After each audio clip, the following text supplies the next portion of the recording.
Have you ever walked away from a conversation thinking, how could they possibly have misunderstood what I just said?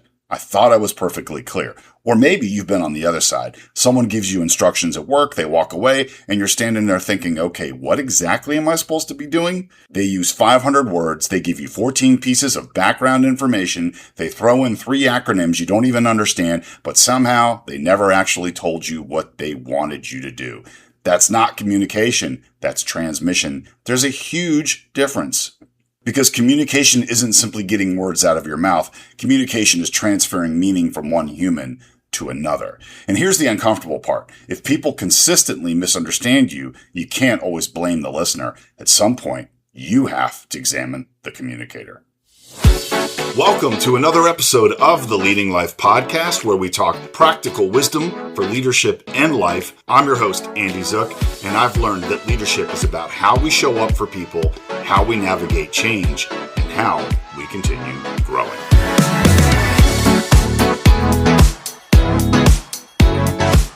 Right now on today's episode, how to communicate like a boss.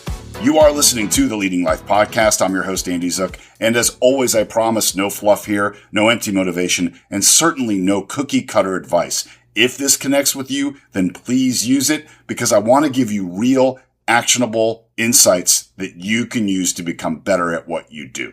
You know, I started this podcast because I was tired of working under people who were clueless about leading people. And I feel like we kind of give everybody the same advice over and over again. I wanted there to be a resource for people that they could listen to and learn how to be better and be real and authentic in their approach. One of the biggest lessons I've learned about leadership is some of our biggest problems aren't really the people. That we always think it's managing all these different types of personalities.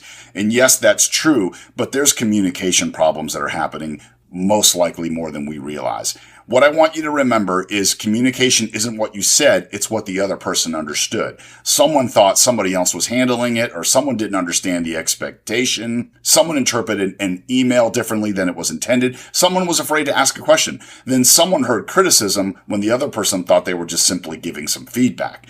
Suddenly, something that could have been solved in a 2-minute conversation turns into a whole bunch of frustration, mistakes, resentment, or worse, an argument. And there's research out there. In one controlled study comparing audio with written information, participants answered comprehension questions with only about 55% accuracy after hearing the information versus 53% after reading it. That doesn't mean humans only hear 55% of everything. It just shows how surprisingly incomplete comprehension can be even under different conditions. Speaking faster also can substantially hurt comprehension. In a recent study involving health information, increasing the audio speech rate by 60% reduced comprehension by 38% compared with a moderate speaking voice.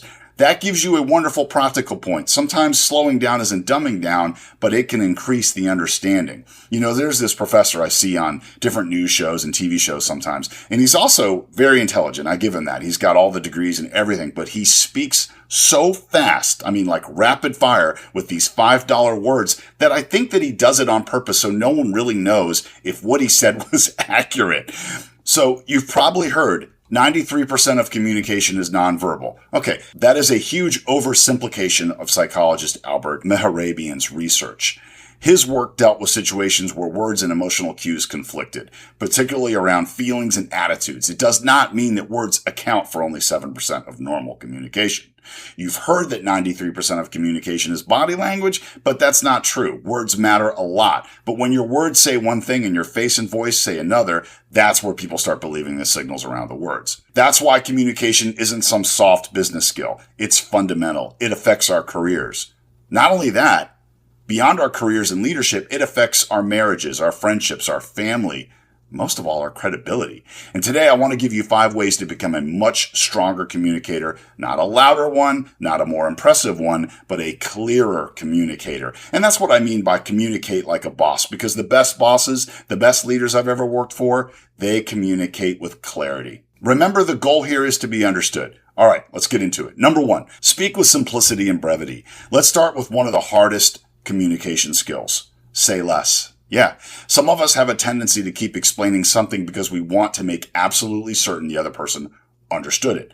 So we explain it, and then we explain the explanation. And then we give an example, we give another example, we add some history, then a disclaimer, and then another explanation just in case. And eventually our main point got so buried underneath everything, they forgot what we were even talking about. They never even got the message. Remember, effective communicators learn to identify the most important message and deliver that first. So think about it this way. What do I need this person to know? What do I need this person to do? What is the one thing I don't want them to misunderstand from what I'm saying? Start there. If you're leading someone at work, instead of saying, we've been talking about improving customer engagement lately, and I know everybody has different approaches, and we've had some feedback, and obviously I don't want anybody to feel like they're doing anything wrong, right? All those words. Instead, just say, I'd like you to greet every customer within 30 seconds of them entering our business.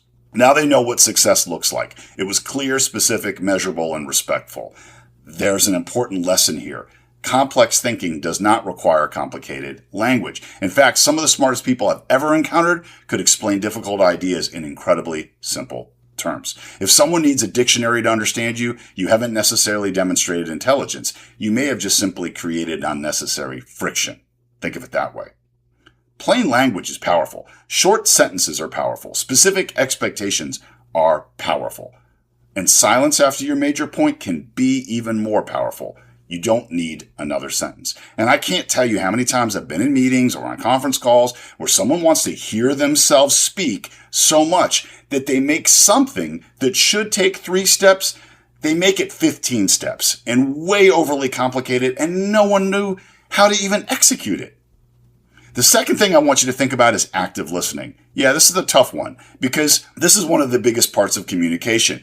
Becoming a great communicator requires becoming a great listener. And those are not separate skills. They're really in the same system. Most people listen while preparing their response. They're hearing you. But somewhere inside their brain, they're already constructing their rebuttal, their explanation, their defense, their story. And the moment there's enough silence, they jump in. Active listening requires something different. It means temporarily putting your own response aside and trying to really understand the other person's world. Not necessarily agreeing, but understanding. Those are different things. You can say, I understand why you interpreted it that way without saying you're right. That's an incredibly important leadership skill. Try asking, tell me more, or, hey, what am I missing? Those words can change a conversation, especially during a disagreement, because people become defensive when they feel unheard. But when someone genuinely feels heard, the temperature of a conversation frequently drops. That's useful at work. That's useful with your children. It's useful with your friends. And let me tell you, it's incredibly useful in a marriage. Sometimes the person in front of you doesn't need you to immediately solve the problem. They need you to understand it. And that's a huge difference. Step 3, I want you to pay attention to what you're saying without words. Yeah, let's get into something fascinating. You can say all the right words and still send the wrong message. Imagine I say, hey, I'm listening, but I'm looking at my phone. Or, I'm not angry, but my jaw is clenched, right? My arms are crossed and I'm speaking through my teeth. Or, I'd really like to hear your opinion while I'm staring at someone with a look that says, you better agree with me. Which message are they going to believe? Usually the nonverbal one. Human beings constantly read each other. It's through facial expressions, eye contact, posture, distance, voice, our pace, the volume, and the pauses we take. Even whether you're looking towards someone or away from them, that's when great communication requires congruence. Your words and your behaviors should tell roughly the same story. So if you're delivering difficult feedback, you don't have to look happy about it, but you can look calm. You can look respectful. You can be present. If someone is telling you something important, turn toward them, put the phone down, look at them, let them finish. Those behaviors quietly communicate, hey, you're important enough to have my attention right now. And that may be one of the most powerful messages a leader can send. All right. The fourth tip I want to give you is create a feedback loop.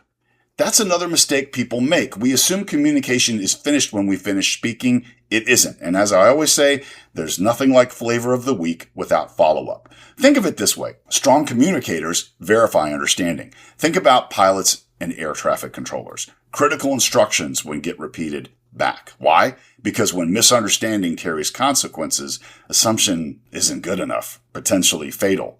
We should use a version of that in everyday life. If I give someone a complicated assignment, I can ask, hey, walk me through how you're going to approach this. Notice the difference between that and do you understand? One's a closed question, one's an open question. Because what are most people going to say when the boss asks, do you understand? They're going to say yes, even when they're thinking, I don't even know what we just talked about. So don't make people prove understanding by simply saying yes. Create a conversation. What questions do you have for me? How are you interpreting this? What would success look like? What do you need from me? And here's another part leaders sometimes miss. Make it safe to ask questions. That's a big one. I remember during COVID, every day was just filled with uncertainty. And I watched some people around me make it very difficult to ask about next steps. And I understand that they didn't know. None of us knew. But there was a moment that we could have gave each other a lot of hope and tried to answer the questions the best we could. But instead, it became a thing where we had to be quiet. That's really deadly for your team.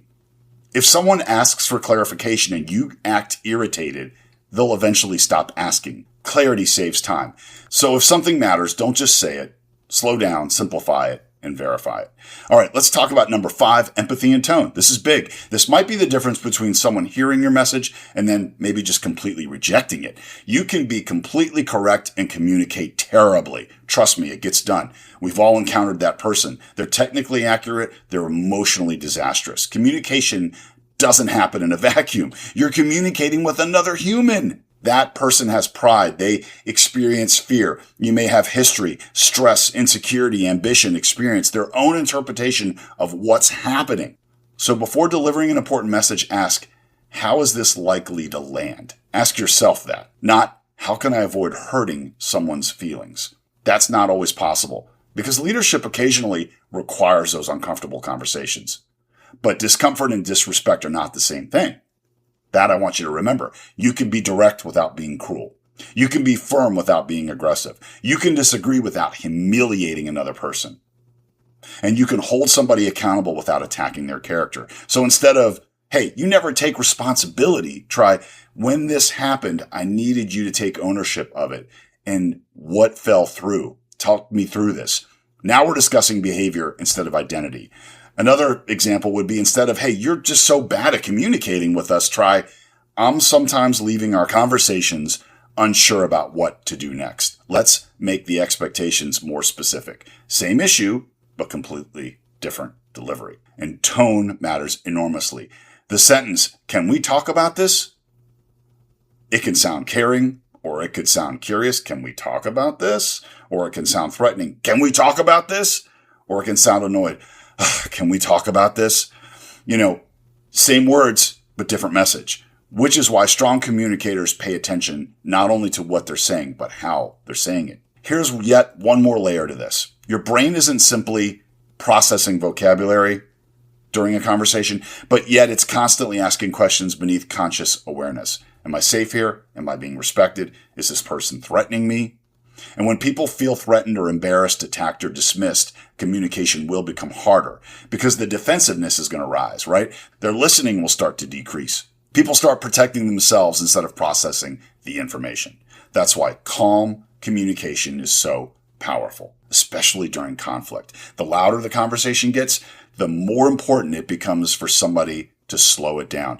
Personally, this is something I have had to work on. I'm still working on. I don't know where in my life. I don't know. Maybe I learned it from someone in my family. But when I start to get into a sensitive subject or something that just taps into emotions with me, my voice starts to raise and raise and raise. And I have to remember, hey, there's no need for that. Calm down, right? You're not going to deliver the message or be heard if you're coming off like that. Leadership means you're the person who refuses to add gasoline to the fire. You don't need to win every conversational moment. And here is your call to arms for this episode. Here's a simple communication test I want you to start using. I think this is really important. Number 1, ask yourself this. What exactly am I trying to communicate? Can I explain it in 1 or 2 sentences? Number 2, what does this person need to understand? Not everything I know, but what they need to know. 3, what might they misunderstand? Anticipate some ambiguity because it's going to happen. The 4th question is, how is my tone likely to be interpreted, especially if this conversation is difficult? And then 5, how will I know they understood me? Create a feedback loop. That's it. Message, audience, misunderstanding, tone, confirmation. Run important conversations through those 5 questions, and you'll dramatically improve your odds of being understood. Okay. And here is your leadership edge for this episode. There's a communication philosophy that I think more leaders need to adopt. Don't make people decode you. And trust me, I've had those bosses and they're the worst to try to understand. They get frustrated when they give you some esoteric project and then you ask for, like, am I doing it the right way? And they're annoyed or they just can't believe you didn't understand. Don't make employees figure out whether you're angry. Don't make your spouse decipher what you're really upset about. Don't expect people to somehow know what you want without telling them. Don't communicate in riddles. Don't hide criticism inside sarcasm. Don't say whatever you think when you've already decided what you really want. And don't say, I'm fine, when you're not. Please don't send the infamous workplace message, we need to talk, and then disappear for 6 hours. That's psychological warfare. Please remember that. Your job is to communicate clearly as a leader, with respect, be direct, and when something matters, say what you mean. All right, so I want to bring everything again together for you and how to communicate like a boss. Number one, simplify your message, cut the jargon, get rid of acronyms, unnecessary explanation, and verbal clutter. Number two, listen to understand. Stop rehearsing your response while the other person is speaking. You're not listening. Number three, watch the nonverbal message. Make sure your face, your body language, and your voice support your words. Number four, close the feedback loop. Never assume understanding. Confirm it. Number five, communicate with empathy and tone and awareness. Be direct, but remember, there's a human being receiving the message. All right, your challenge this week, I want you to catch yourself communicating, especially during one important conversation. Maybe it's with an employee, maybe it's to your boss. But before you speak, ask, what am I really trying to say? Then simplify it, deliver it calmly, listen to the response, and finally ask, what did you hear me say? Not sarcastically, but with be genuine. You might be surprised because occasionally you'll discover that what you thought was communicated wasn't what this other person received at all. And that's really where the growth begins. All right. I'm going to leave you with a couple reflection questions. I know we've gone through a lot already, but I want you to think about this. Do people frequently ask me to clarify what I mean? Because there's something to learn from that. Do I over-explain? Do I listen to understand or do I listen to respond? Does my tone sometimes communicate something different than my words? And lastly, do people feel comfortable asking me questions? That's communication in a nutshell. You don't control what someone else understands, but you absolutely can take responsibility for becoming easier to understand. The best communicators aren't necessarily the people with the biggest vocabulary. They're not always the loudest. They're not always the funniest. They're not the most charismatic. The best communicators, though, are the people who can take what exists inside their mind and help another human being understand it with clarity, honesty, and with respect. Because communication isn't about proving how smart you are. Please remember that. It is not about proving how smart you are. It's about making connection possible. Say what you mean, listen to what they mean, and make sure those two things actually meet and connect. That's how you communicate like a boss, and what I mean by boss is effectively and with clarity. Communication isn't what you said, it's what the other person understood. All right, so that is today's episode, and if this podcast made a positive impact on you, please share it with someone who you think needs to hear it, and I would truly appreciate a quick rating or review on whatever platform you hear me on, and don't forget to hit subscribe so you don't miss what's coming up next on the Leading Life Podcast. I'm Andy Zook. Remember, I want you to lead with purpose, live with intention, and keep becoming who you were meant to be. But most importantly, I want you to go out today and be the hero in somebody's story. And you know what? It's funny. I said that the other day, and my wife said, hero is a really big word. So when I say hero, I'm not saying you got to go save someone from a burning car. I'm not saying you got to go out and give your life savings to the homeless person on the corner. But instead of thinking of it like that, being a hero can just be the person that is a ray of sunshine, is maybe a spark to encourage them, motivate them. Maybe it's shedding some light in their darkness. That's what I mean by that. Go out and be that person today. The world needs you, and keep on leading. Be the best leader you can be, and it'll start and finish with being a great communicator. Thanks so much for being here with me. I cannot wait to talk to you on the next episode, all right? Take care. I'll talk to you soon. Bye.